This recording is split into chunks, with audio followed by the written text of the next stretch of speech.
You're listening to BQN. Assimilate the audio.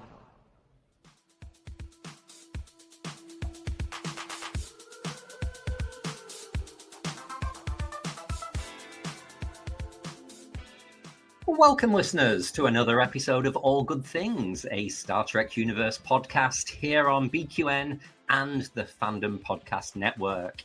I'm your host, Kelvin, and with me today it's Christos. Patreon patrons, please remember you can now watch All Good Things if you prefer consuming Yahweh's show visually as an extended edit of this very episode.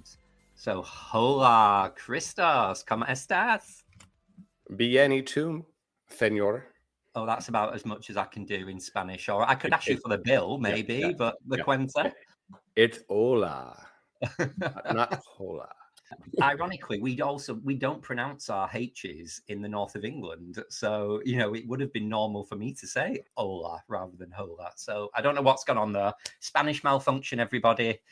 Anyway, lovely to see you after so long. It's been so long since we last saw each other. I know. Actually, today marks, this evening will mark 1 week home. And it feels like a long time ago, and it feels like just yesterday all at the same time. So. It seems very strange that the last time I saw you, like physically, you were walking out of the apartment to the airport as I was just arriving home from my final night out. Yeah, I think I woke you up. No, it was good. It was good. I needed to get up and go, but what a trip. It was. I missed a FOMO on that last night, by the way. You guys all went out and had a great time, and I was like, I have to go to bed and get up in 4 hours. Very sensible. I am so glad I did like 9 nights on that trip because it was perfect. I think at 7 nights I would have been like, I'm not quite ready to go. Yeah, it's the Goldilocks zone, as James calls it, because 7 nights is not enough. 2 weeks is too long. 10. Like 9, 10 is just perfect. So as I get up, because we go every year, me and James, and it just gets that little bit harder every year to maintain that kind of momentum of partying. So we were thinking, what's it going to be like going to Sitges with the Star Trek community as opposed to our normal or usual, I should say, not normal, usual flock of London gays. Turns out you guys party even more. So my liver is very damaged. Listeners, before we started recording, I was telling Kelvin about a little date I had yesterday with an Italian. So a couple things I realized about this whole trip. I think I'm well suited for a European man. That's where I feel very comfortable. So and I was talking about my week plus in Sitges, and I was like, I think I survived on rum, wine, and espresso for a whole week. It like literally is how my body functioned. Wine, espresso, and rum. A very little bit of guacamole on toast. Yes, and a little bit of water here and there. Brilliant. Would you go back? I'm already thinking about next year. Don't worry. Well, you've made it into the inner sanctum if Lady Diamond's tagging you in pictures. I was just going to say, that was a highlight of my trip with Lady Diamond. I enjoyed that so much, and I think it's so funny that you thought we might not know how to handle her or understand like her brand of humor. But I don't know. Like I said, it's my style. So shout out to Lady Diamond for embracing her Trekkies. Oh, and she did. She was wearing one of JJ's pins. And so was her husband in the bar, old Ben in Ruby's Terrace. It's like a little fever dream, actually, thinking back to this place I go on holiday every year, but knowing I've been there with you guys. And like, what's also weird as well is as we record today, 13th of July, Amy and Kristin are still away on holiday. They're not home yet. I really don't know what to even say about that because there was parts of me that like I should be moving here. I belong in Europe. And then there were parts of me it was just like I need to go home. I need to get in my bed. I need to, just like you need some food. Get food. Yeah. The vegan had some challenges at times, but I survived. Actually came home 2 pounds lighter for the whole trip. So yeah. So yeah, I'm glad you had fun. It was so lovely to spend time with you. I mean, we always say this anyway, that we think so alike, but I think a few of our quiet conversations in the daytimes are analysing the goings on of the nights before. You're very wise, Christos. I can tell you live in a gay mecca like I do, because you've just seen it all and you know all of the behaviours. So I love. Oh yeah, I think I appreciate you saying that, because some of my favorite memories of the trip were just sitting around having coffee or espresso in the morning. And I would say morning, but really early afternoon. And like I said, just feet up and just, gabbing about whatever, and, having that like sister talk, as I like to say. Brilliant. I've just noticed as well today, I've just popped it in our outline, mainly because it was flashing up on social media. It is Patrick Stewart's birthday today, day of recording. He's 85 years old today. Holy moly. And how apropos that we did a very Patrick Stewart focused episode of Star Trek The Next Generation today. Absolutely. Well, in that case, would you like to introduce our topic today, Christos, and give us a little synopsis reminder of the episode?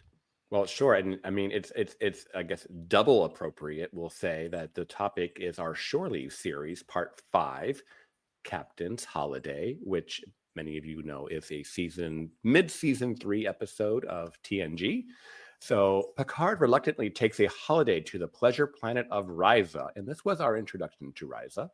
His hopes of a quiet time reading his book are dashed when he meets Vash, dashed and vashed, a beautiful archaeologist searching for the legendary Tox Utat. I mean, beautiful is subjective. Oh, she's no Beverly. Patrick's beautiful. Oh, here we go.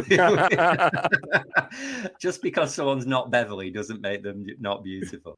I have to be a little on brand. The listeners expect a little Beverly talk from me. So. I'm now thinking of Laris still sat there at that bar waiting for John Luke. Bless her.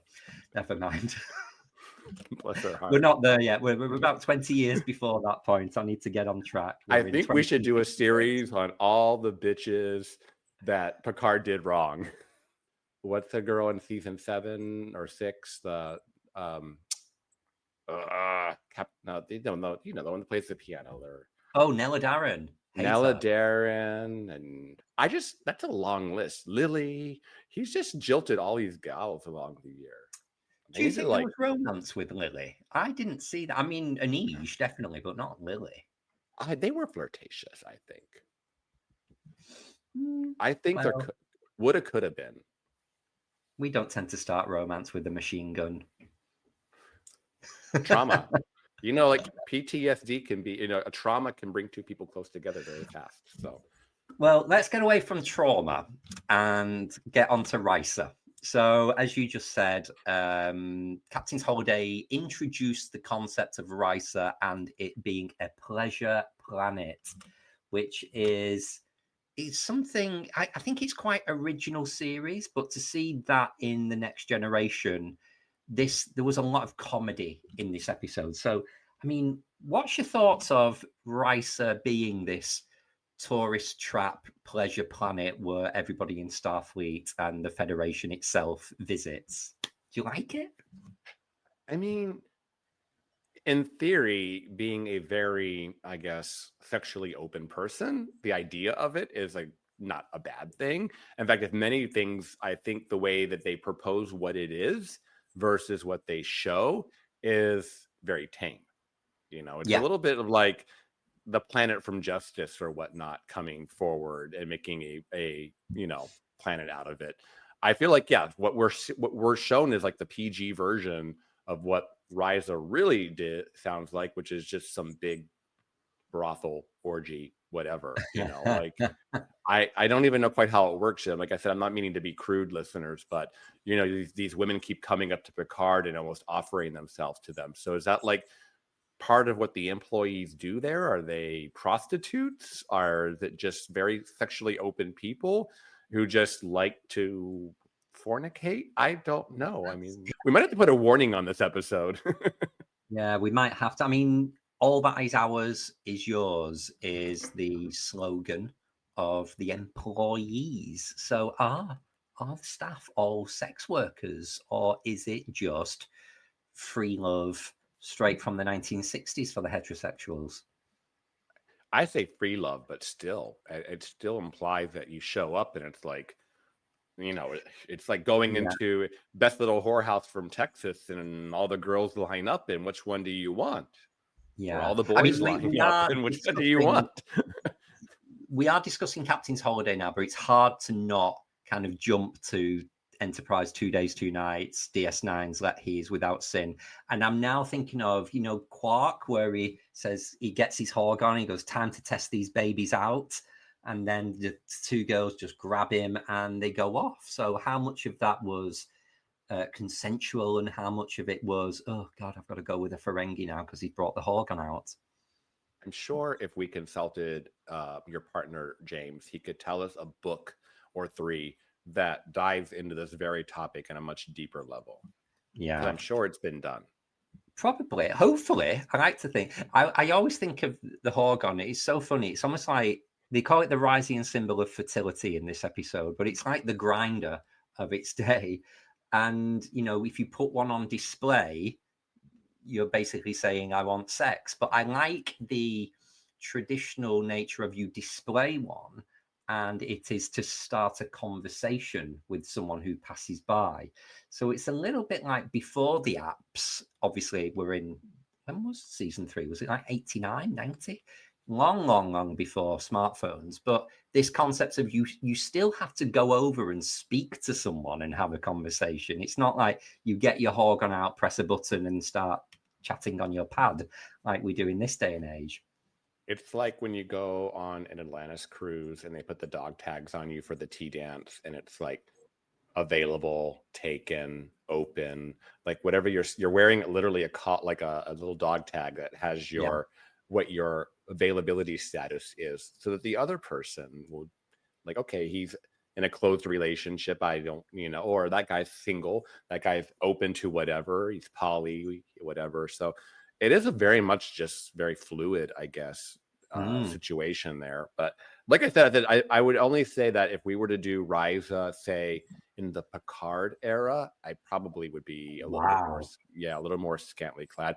I liken it to like the first season of Discovery toward the end, where they go to the Klingon homeworld and the Orions are in like the hot Orion guy in the jockstrap, and that's a little bit more in your face, open. That's probably a better depiction of what Risa is. I think we just get this like really, like I said, washed down, ready late 80s, early 90s family television version of Risa. That's great though, because if you think of the modern Star Trek and the way it would depict these adult themes, and then you picture all of our classic heroes can't wait to go on holiday there, it kind of puts them in a different light. If you think of what Bashir, Lita, Dax, in this case Picard, Riker, anyone who's been, Geordi was trying to go to Risa when he got abducted by the Romulans. All of these people, that's what they want when they go on a holiday, which is pretty much the holiday we've just had. If you think of clothing optional beaches, you think of all the things that go on in the late night bars. I went out the other day, I went to the bathroom. It was very strange not to have someone next to me at the stall kind of trying to reach down and grab things and grab you and kiss you. And it's like, it's just like another world. I know, it really is. It's like some places that you go, like I said, as a gay man, there are certain environments that you go into, whether it's in Puerto Vallarta or in Sitges or Palm Springs, or where it's just very, very, very open, and parts of San Francisco. And there is this whole idea. I think this is why, like in some ways, it's just this code between, it's very primal in some ways, right? It's just instinctual and it's consensual. I mean, for all those wondering, but it's like there are this very openness way of being very just like sexually open versus this idea of being like, more traditional. And I mean, like I said, we're just, remember, society dictates what is normal and what is not normal. So I think when people are just acting a little bit more free, I think it might sound awful to some, but it's just like, hey, you know, the rules that we have are just made up by people along the way. So it's this construct of what is normal is in your head. Yeah. So I encourage some not to judge. You do have to kind of calibrate yourself, I find. I mean, it doesn't take much calibration for me to get into that mindset when I'm there, but it's more the coming home of not sexually objectifying everyone who walks past you. There's a reason it's called Judgment Square in Sitches, because you literally do just say yes, yes, no, no. Makes it sound awful, but that's what you do. And when you get back to your professional environment and you're not in this kind of gay microcosm, and you're suddenly in the minority again, it's hard to break that. And it just shows like we're out of like a fish out of water almost. Yeah, it is. It's a reprogramming, getting back into the vibe. I know, like Monday morning, I didn't waste any time getting up, going to work, going to my personal trainer, and talk about a little bit of a shock to the system. You know, there's no deep breath, no recovery. It's like, oh, I have to reassimilate my normal life. And it's a little jarring, I guess is probably the best word. Yeah. I mean, it was Thursday before I made it back to the gym. So well done you for going straight away. I've been 3 times already. Wow. I know we're not doing Kristin's Trek in the Strangest of Places, but interestingly, this morning when I put on breakfast TV, Arandis from DS9's that he was without sin. Oh my God, the Vanessa Williams, the actress's name just went from my head then. She was on breakfast TV as the guest promoting The Devil Wears Prada, which is on in London. So I thought, oh, that's cute. We're doing the Ricer episodes today. So there's your little Trek in the Strangest of Places. Thank you, Vanessa Williams. Well, if we are going to try to sneak that in, yesterday, I had an unexpected. I went to the Hallmark store to get the Wonder Woman ornament that had dropped, the Linda Carter spinning as Wonder Woman ornament. Like, how gay is that? But perfect for me. And I didn't expect to see any Trek ornaments because I think they all come out in October. The Titan and Guinan, I think, is an ornament this year and whatnot. But I didn't realize that they released Mariner and Boimler as a combined ornament set. And it was quite expensive too, by the way. It was $30-something for that little double ornament. But that was my little unexpected. Oh, I guess I'm buying Mariner today. Oh, did you get it? Oh, I did. Yeah. Yeah. I'm like, oh, whatever. I actually was waiting for one of you guys to say pick me up one because that's why I sent you guys the picture. I nearly did, but I have a pretty strict ships only policy for the whole, and the only one I've broken that with is Badgie, where you got the good Badgie and the bad Badgie. I think I am tempted for those, but I think that would open up a huge backdating getting the characters, and I just don't have a big enough Christmas tree to host all of them. The ships are already too heavy. We've had 2 years now where the Christmas tree has fallen over in the night because the weight of the ornaments just pulls it down. So yeah, I'm going to be disappointed. I'm just getting the Titan and the Enterprise this year. It's the Enterprise D, the fat one. I think it's actually the NX-01 because it's metallic and it's so heavy, absolutely weighty. And the special convention only HMS Bounty was also a metal one too. So they're the fat ones. That's what pulls it over. Anyway, let's get back to Ricer. What did you think of the Toxu Tat story? Did you like it? Yes and no. I like how it's complex and it's like a, there's a very much like there's some parts like A Matter of Time that remind me of this episode, but this came first, so I always call that out. And then this idea of just like stopping all fusion in a star. I mean, that comes up again in Generations. That comes up with the Romulan star, the precursor to Picard and whatnot. And so I feel like, why would it be so special in the 24th, 27th century or whatever? Because this technology already exists in so many different ways. So, but taking myself out of that 30 years later, this did it first. So you have to kind of be, it just feels like it's after everything has come after this episode, it doesn't hit as hard what they're talking about there. I think that kind of treasure hunt aspect of the episode was very much the B story to the romance and the comedy of being on Risa.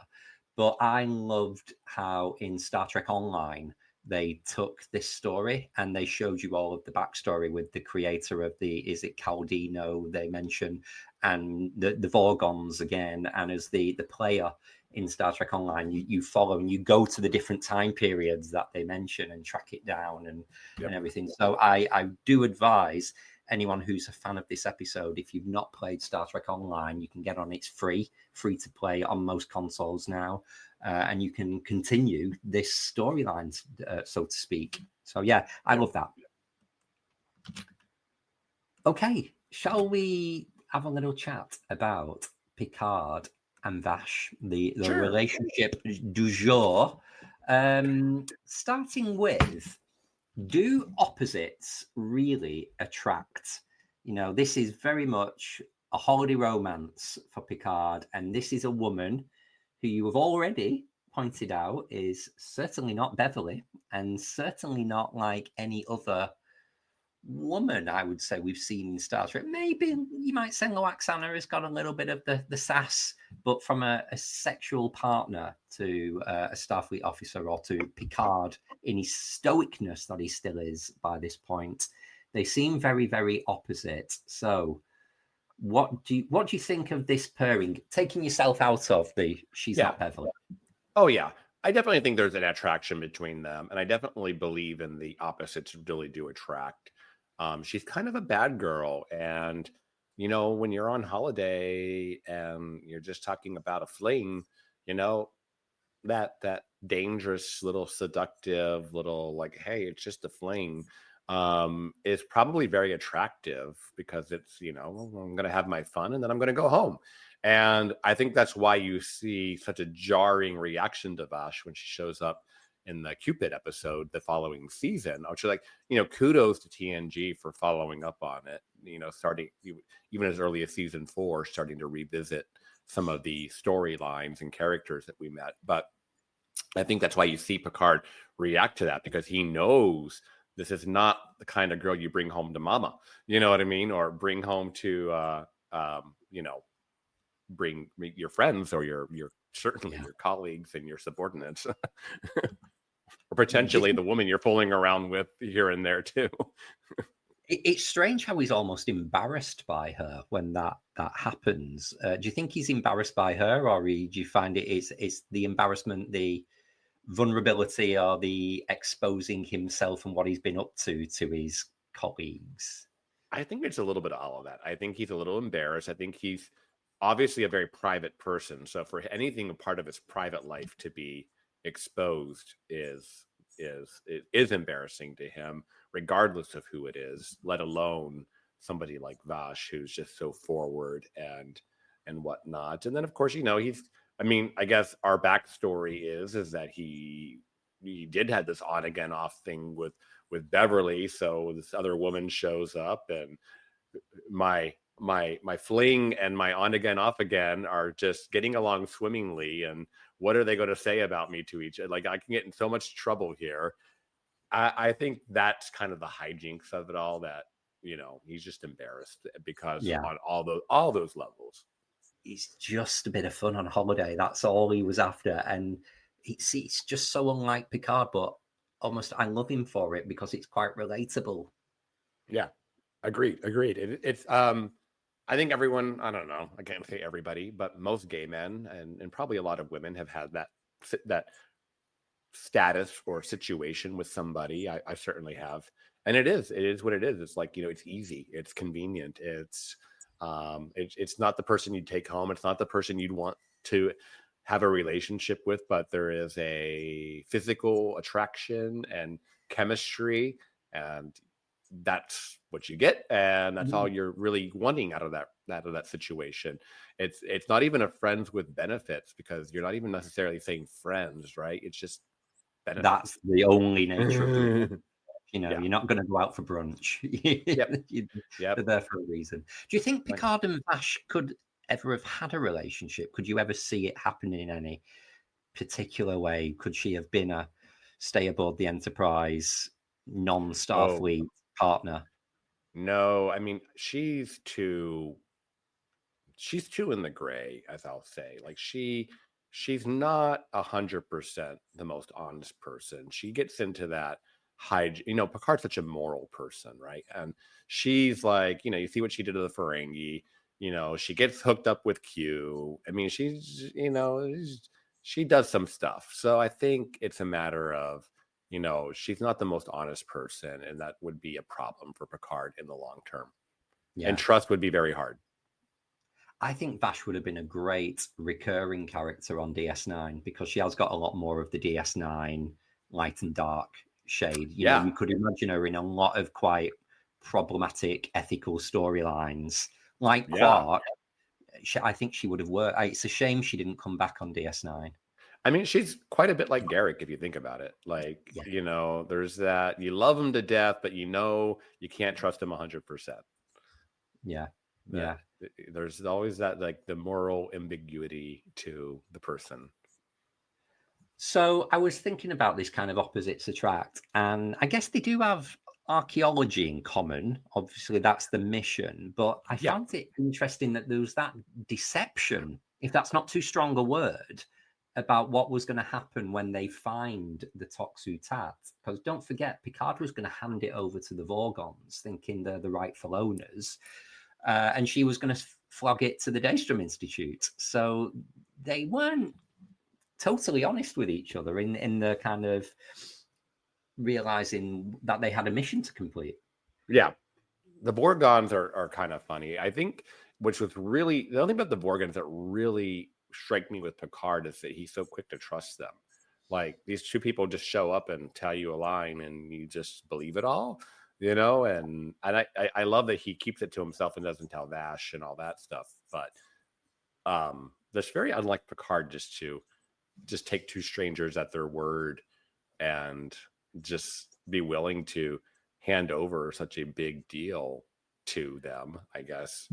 It's a great point because he does trust them at complete face value, but clearly doesn't trust Vash because he doesn't tell her. But yet he's willing to give other sides of himself to Vash.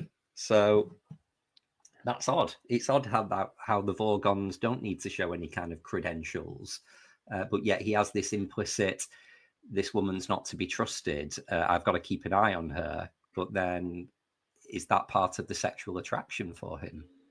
Yeah. Probably it's the danger of it. And I think he knows she's not the most honest person. So in his mind, it makes it okay with not having to be as honest with her, I guess. Yeah. And maybe in some ways it just justifies his protection of certain information. Yeah. But, Well, speaking of protection of certain information, we're not going to do that. I want to go there, and I want to go behind the camera and talk about Patrick Stewart and Jennifer Hattrick. So happy birthday, Patrick Stewart. We're now going to talk about the affair that led to the end of your marriage on your birthday. Welcome to the TMZ segment of All Good Things, everyone. We're just back off a big, long gay holiday. We've got to gossip about something. I know. I don't have a glass of wine, though. I mean... So you pour yourself a red wine and get yourself your tomato on bread, and I'll have my Moscow Mule or my Mexican Mule if I fancy a tequila, and let's talk about this affair that happened. Now, it's not made clear in his autobiography whether it started in Captain's Holiday or Cupid. I'm not too sure, or whether it was in between. But yeah, did you know this happened before Patrick Stewart's autobiography last year? No, I didn't. And honestly, I don't know if that's just because I've never taken this big interest in his life. It's outside of Star Trek and is maybe more outside his professional life. I guess, that is his business. It's also happened in the pre-internet world. It was over. It happened before and was done with the internet, So honestly, if this had happened now, at the, if they were that age, you know what I mean? Like if this were to happen now, and it'd probably be a hard time to keep it private, and it would become a scandal, but I think this was all was able to be kept under wraps. I found it quite shocking and surprising, really, when I read it I think the way they portrayed it in his autobiography was quite respectful of Jennifer, but it did go deep in the detail of the effect on the end of his marriage, a very long-term marriage, and he had 2 grown-up children, a daughter and a son, and it pretty much destroyed the relationship with his children. His son started talking to him a lot sooner than his daughter as a result of this. So obviously relationships are complex, and the breakdown of a relationship is nobody's business apart from theirs. But it's a classic workplace romance, isn't it? Really, it happens in so many different sections of society. You meet someone at work, you hook up, and it's your marriage.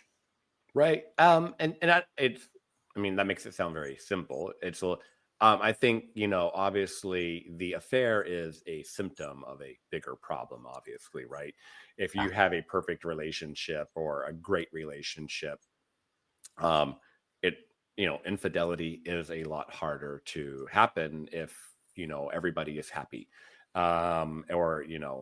Things do happen, I guess, and I'm not justifying anything for anybody. I just feel like what happens in a relationship is the business of the people in that relationship and whatnot. I mean, I come from divorced parents, and my parents' marriages ended because of,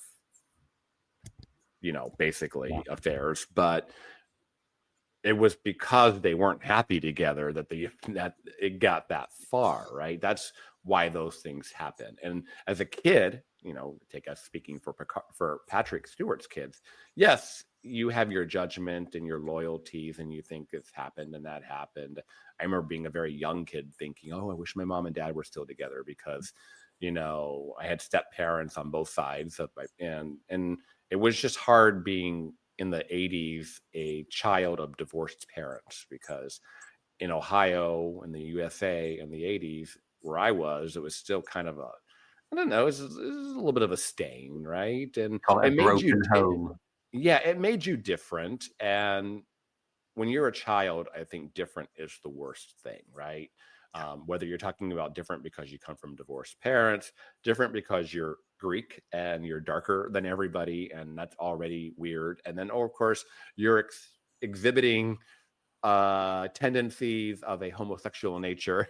So it's all these things, and you just kind of you have this resentment toward your parents for in some ways making your childhood harder. And really part of growing up is realizing that kind of had nothing to do with you. And that maturity of looking back to say, hey, people are just doing the best they can do. And I look at the age my parents were when that happened, and they were technically still in their 20s. So I'm like, I look at what I was doing in my 20s, and I'm like, yeah. So as I grew older, forgiveness and forget became a lot easier. So I really hope that at least for Patrick Stewart's children, that is something that happened. Yeah, and I am pretty sure those relationships with these children are completely healed as of today, and this is so long ago that this happened. But I think even society has moved on a little bit. It's weird that it's you and I here today. I'd very much would have appreciated to hear Amy and Kristin's female heterosexual opinion on such things. But, the gays, rightly or wrongly, we are stereotyped as being a lot more open to this kind of thing. But, it's not even a stereotype if you consider what we've just witnessed in the week we've been away, partners being passed around like a tip tray in church on a Sunday. It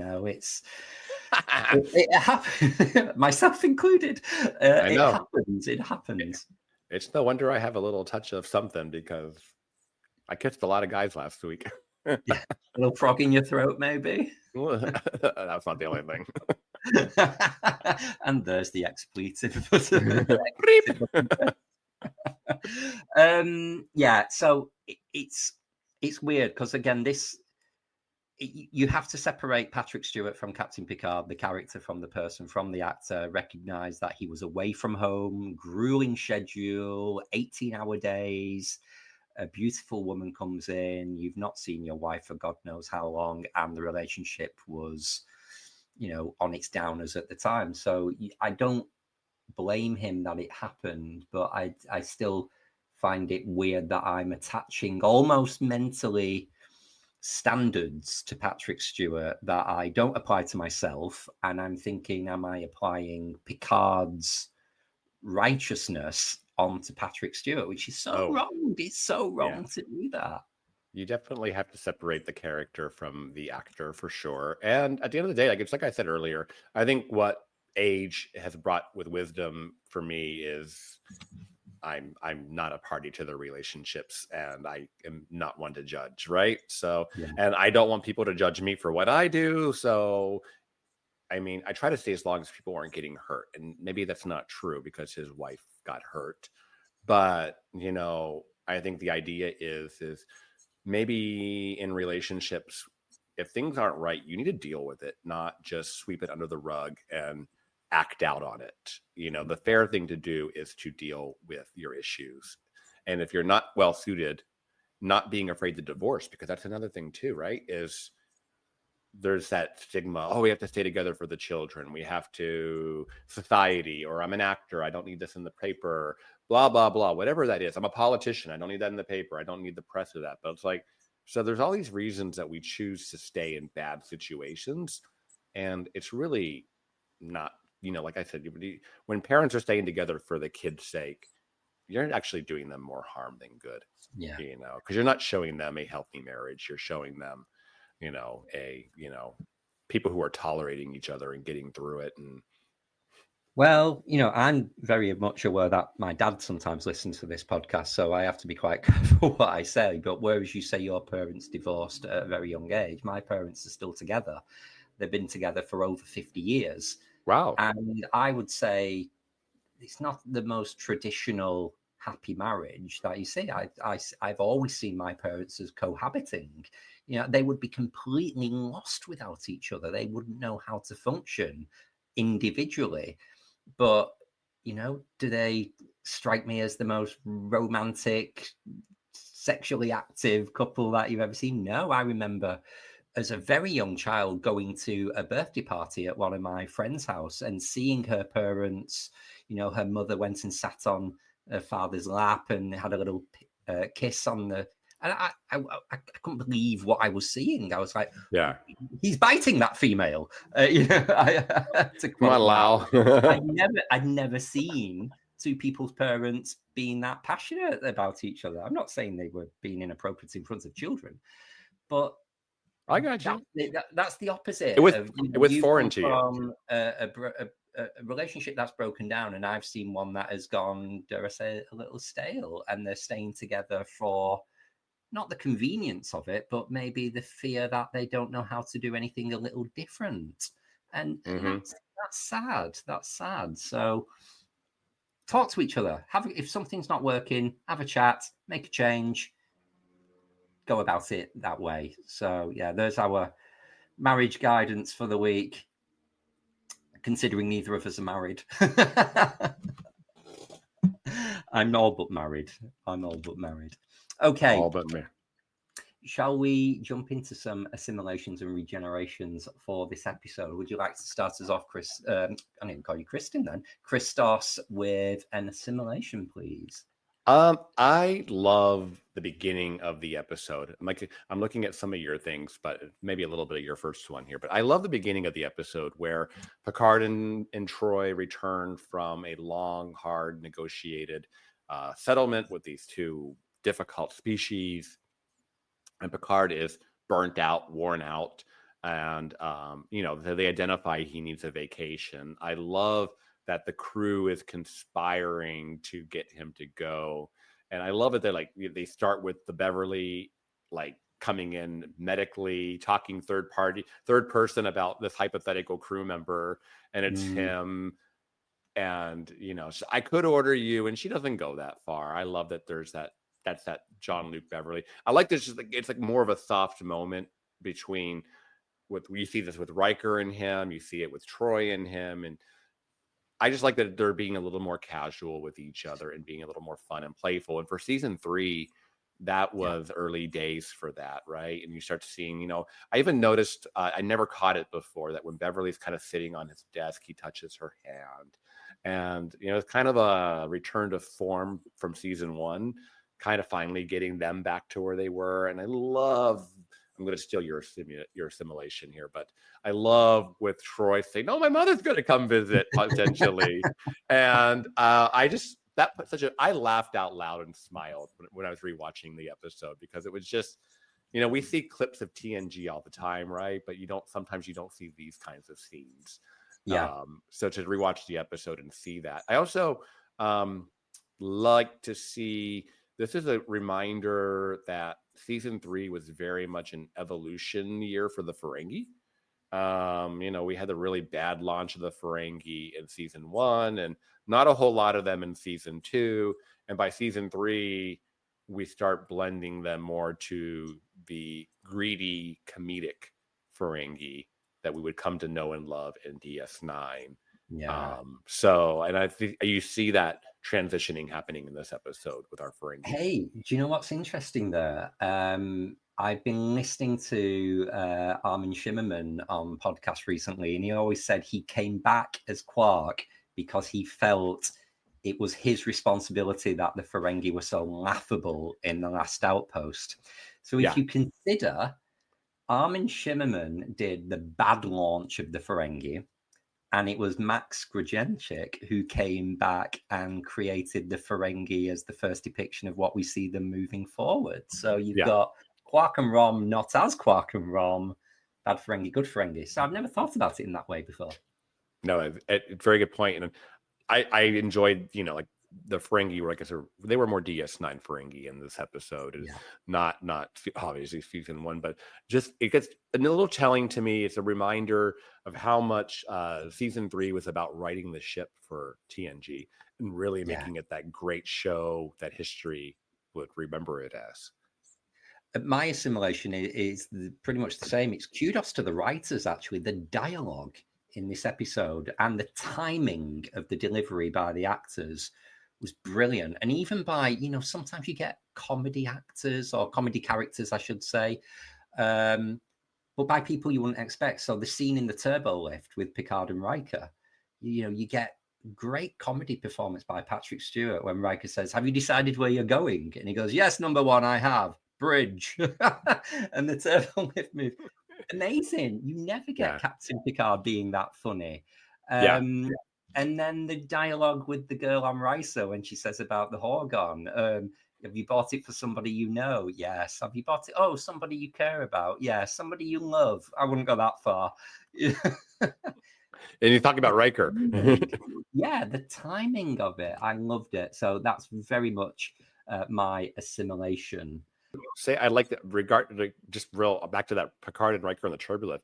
I like how Riker is blocking him from the door, and even when they change the shot to the door opening on the bridge, you see Riker's back.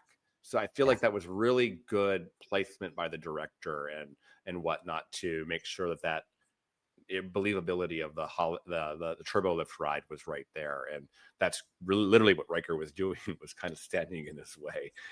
Just a small little touch there, but I think it was good detail. Yeah, agreed. Do you have any regenerations for this episode? Is there anything you weren't particularly fond on? No, I mean, I think I kind of touched on my regenerations, and it was things that came after this episode, like I said, the use of when we say trilithium can destroy the internal parts of a sun. Well, that's literally 5 years from now in terms of this, and it's a byproduct of the warp core. Yeah, so it's like the big bad of the episode is not that big of a bad. It actually exists in the current time era, but like I said, that all came later, and I will I give a lot of forgiveness and a lot of grace to this episode, because this was the year that Michael Piller was fixing the show, right? And Ronald Moore and all those guys, right? They were this was riding the ship, and this was going from just kind of a rocky beginning and going from just okay to great. And they did it so fast. It's so the production, the writing, the story, the visuals, the uniforms, everything was such a big grow up on season 3 that the little details in this don't really bother me because they were fixing so much that I can't really harp on what didn't get fixed. Yeah, I struggle with the regeneration for this episode. I think this episode has got a lot, or we've got a lot to thank this episode for. If you think of how Risa has permeated its way into Star Trek mythology. I mean, they do a Risa night on the cruise every year, for God's sake. Me and James have cosplayed Picard and Vash when I've been there in my black swimsuit and pink cardigan, and he's been walking around with his book. So mine is actually a tiny little detail from my familiarity with the hospitality industry, in that the Vorgons basically asked the computer which bedroom number is Picard staying in. A hotel would never give the details of a room to complete strangers who walk in there. That would be an absolute security no-no. So the fact that you've got an AI system who just says, can you tell me what bedroom Christos Gianaris is in? Oh, yeah, he's in room 1C. Head up there. No key card, no lock. Just walk in. You'll find him. That shouldn't happen. Well, I can give you a little bit of... what's the word I'm looking for? A little bit of brain cannon to make that maybe make a little bit more sense. Is that like it is such a sexually open place that maybe it is a little just more of a swingers kind of way of, you know, you can find out where people are because you just kind of show up and bang, you know. There is a hotel in Blackpool, which is a seaside resort here in the Northwest, where our local Star Trek convention usually is held every year. And there are hotels there in the gay areas where they don't have locks on the doors, it's kind of encouraged that people just come into your bedroom in the evening. So I hear. I've never stayed there. This is all urban myth. I'm sure maybe there's not as much truth to it as people like to say, but yeah, I've never thought of it that way. So thank you for altering my headcanon a little bit there. I'm always here. Right, let's jump into some trivia for the episode, and I will start off actually. I like this. So although Ira Steven Behr had herefore collaborated on yesterday's Enterprise with the TNG writing staff, this very episode represented his first opportunity to write a complete show for himself. So this is his first solo credit on TNG and in Star Trek itself. So, and he says when he finally got the script of his own to write, he came up with this idea of the Pleasure Planet. So thank you, Ira. We've got you to thank for Risa, and how lovely that he got to do it again in DS9. Yes. I like this next one as well, too. I did not even know this, which is I love when I still find out things that I don't know about episodes, because I feel like this old girl's been around the block, and, you know. You are the episode. Do you mean you are the episode? I know, me. I can speak to myself. I am the what you call it, the 47, as they call it. So the original version of this story, in which Ira Steven Behr wrote with some input from Ronald D. Moore, it was very different in the finished episode from what we actually had seen. Risa was only featured as a framing device or an idea, right? So with Picard finding a sideshow attraction, which showed visitors their greatest fears and showed Picard a future where he was now an admiral with a full desk job, and Captain Riker was now in charge of the Enterprise. I really think this is very, you know, Star Trek the Motion Picture and Wrath of Khan, right, with what happened to Kirk. Yeah. You know, with Michael Piller, while Michael Piller liked the idea, Gene Roddenberry vetoed it on the grounds that such fears about one's age and future were not in keeping with the idea of the 24th century humanity. Bullshit, Roddenberry. You did it to Kirk, and you literally wrote a whole movie around this in 1970. I'm sorry, I'm reading this out loud and thinking through it. Bullshit. I call bullshit. However, Roddenberry did like the concept of Risa and encouraged Behr to come up with another story that could use the location.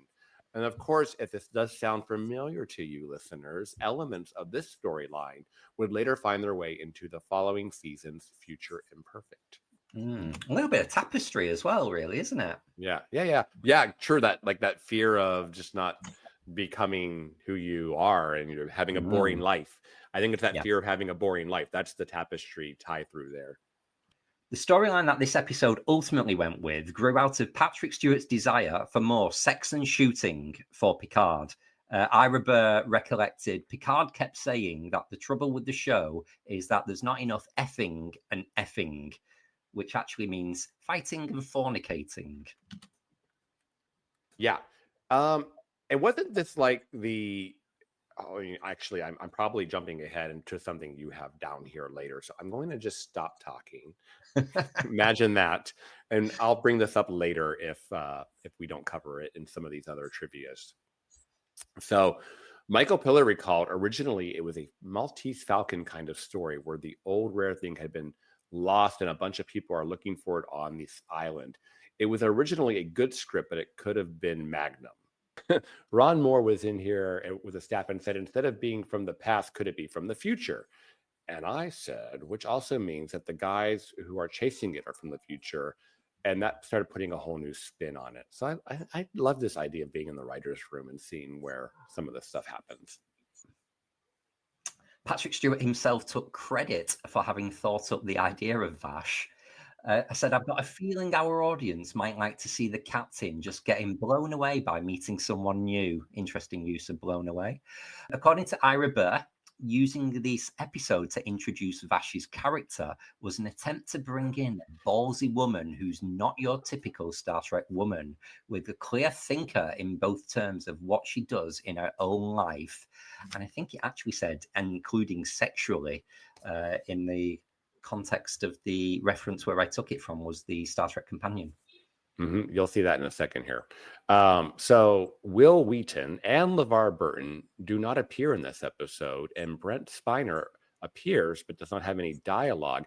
And it was funny, I was going to say that earlier, that it was a good week off for everybody but Jean-Luc or Patrick Stewart. I mean, Beverly only has one scene. Troy, I mean, I'm sure they filmed the before and after scenes around the holiday within 1 to 2 days of filming, and the rest was just Picard and Vash filming. And so it was probably, while they love to talk about the long hours and the weeks and weeks and weeks and weeks, I think there were a lot of episodes where, depending on who you are, you weren't on the call sheet every day and you had some time off. Like, yeah, as long as you get your paycheck, it's a nice gig.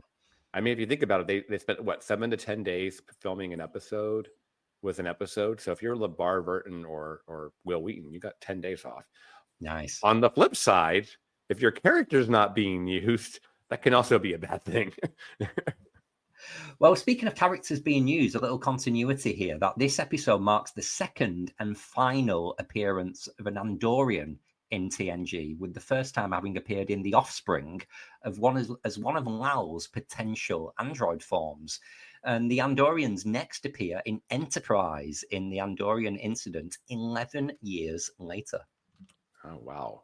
Yeah, and that's very true. Like, you just don't see a lot of these old TOS aliens in TNG.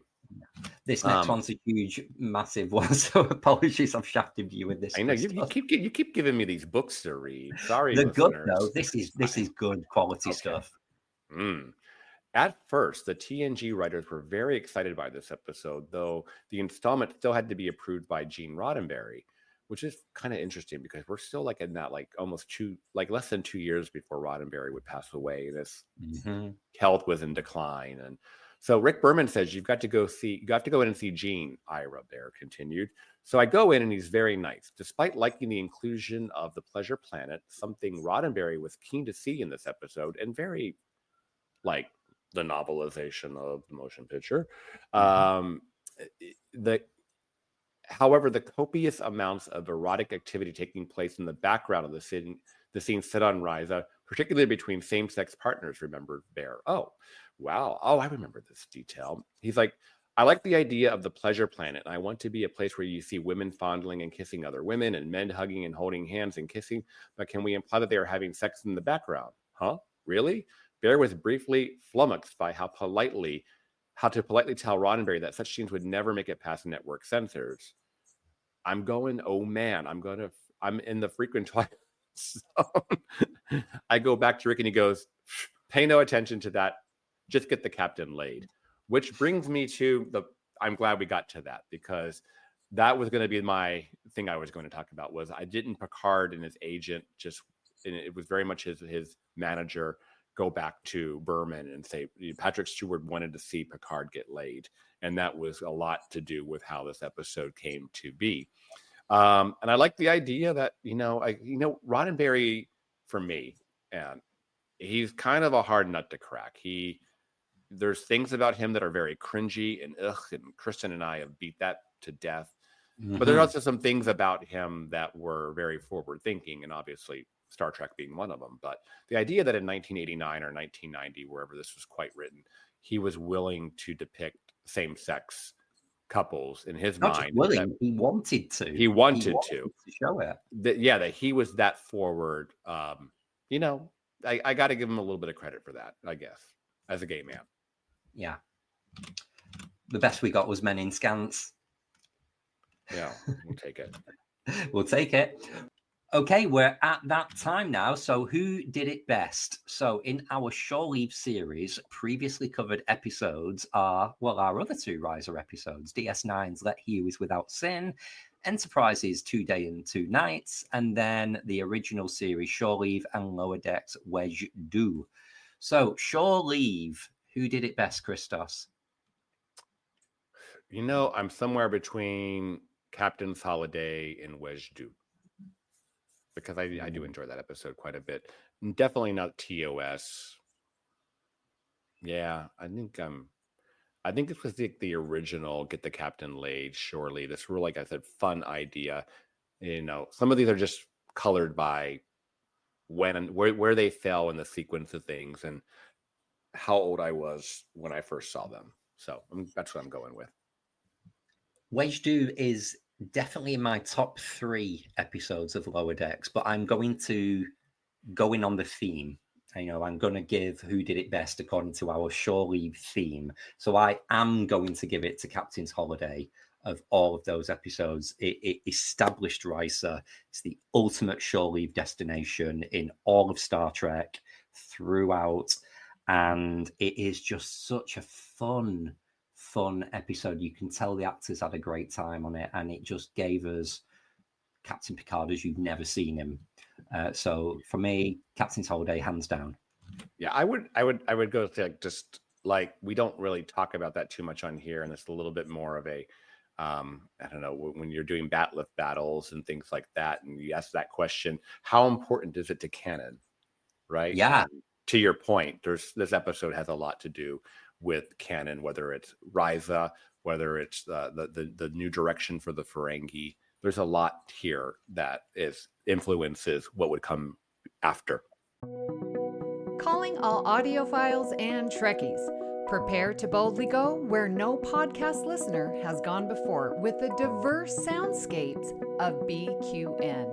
We're not just a network, we're a universe of exploration, entertainment, and deep dives into the topics you love.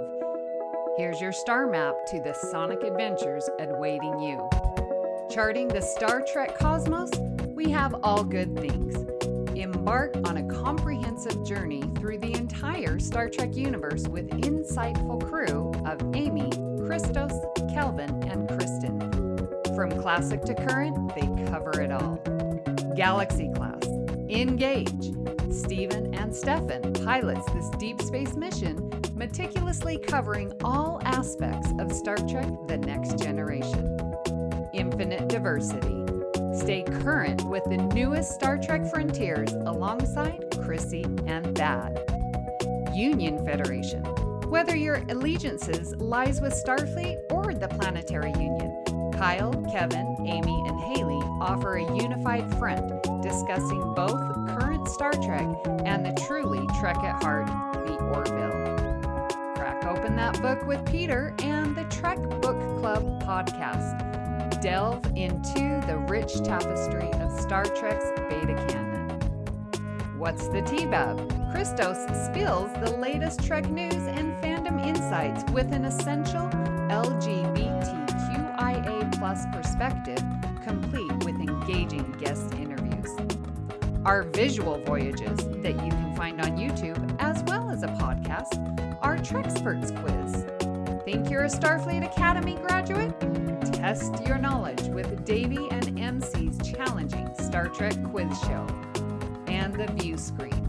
Tune in live on Sundays for your dose of Trek-inspired talk show. Kelvin and Amy host new 8-week seasons each spring and fall.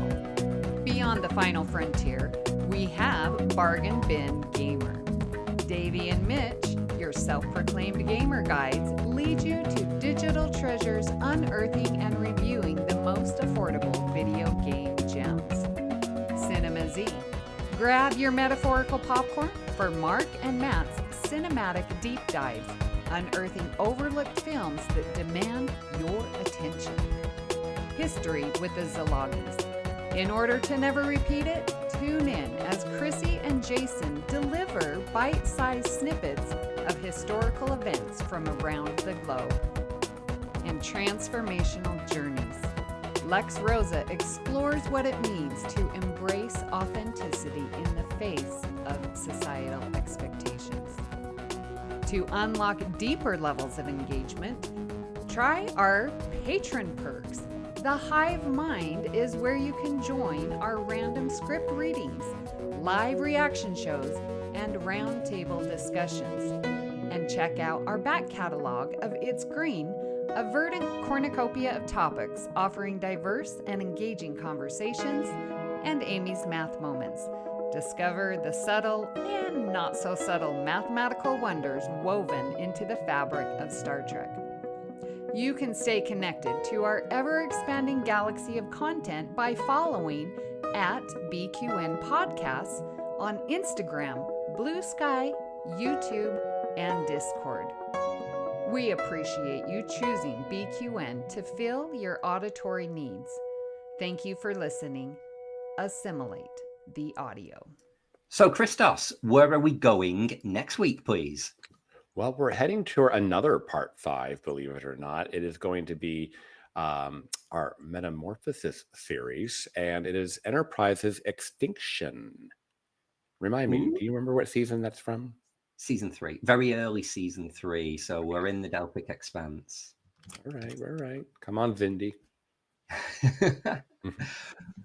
We would love to hear what you thought of today's show, and there are many ways you can do this. You can join our Facebook group, the BQN Collective, or you can join our Discord server, or you can follow us on Bluesky or Instagram at BQN Podcast to continue our discussion over there. You can find the links and invite codes in the show notes. So, Christos, where can people find you? Oh my God, there are so many options here for this episode. When you are not enjoying Jamaharon on Risa with a plethora of willing gentlemen. You can find me in Features doing just the same, or you can find me on the BQN Collective. Sorry. On our Facebook group, yes, that's the one, the BQN Collective. You can find me on our Discord server. You can find me on Bluesky or Instagram at GreekGeekSD or What's the T-Bev. I'm on both handles. And Kelvin, where can people find you when you're not being dodgy on an archaeological dig and hooking up with your shady partner? Well, I've certainly dug up many an old treat in sitches, so that's quite on form as well. I've also now got mental images of the camera panning across in Captain's Holiday and Lady Diamond being stood in the corner singing a filthy song. So now that's in my head canon as well. And now it's in mine. So when I'm not doing that, you can find me on most of the socials at Kelvin's Timeline, or in the BQN Collective Facebook group, where I shall be liking and commenting on all of your posts. So make sure you hit us up over there. Lovely. If you'd like to help us keep all of our shows coming to you each week, you can become a patron of the network on Patreon. For just $1 a month, you can join our Let's Fly reaction show, script readings, and monthly Hive Mind discussion groups.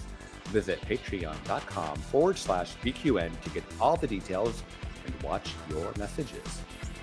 Now, if becoming a patron isn't your thing, you can still support the show by sharing our posts on social media, talking about it with your friends, or hitting the like and subscribe button on Apple Podcasts or wherever you get your podcasts, and leaving us a 5-star rating and written review, because that'll help others to find the show. At this time, we would like to thank our very own associate producer, Jenediah Seastrom. A special thanks to Graham Kelly for our opening and closing music, and to our very own Mr. Kelvin for our artwork each and every week. Thank you for listening. We hope you'll join us as we search out all good things.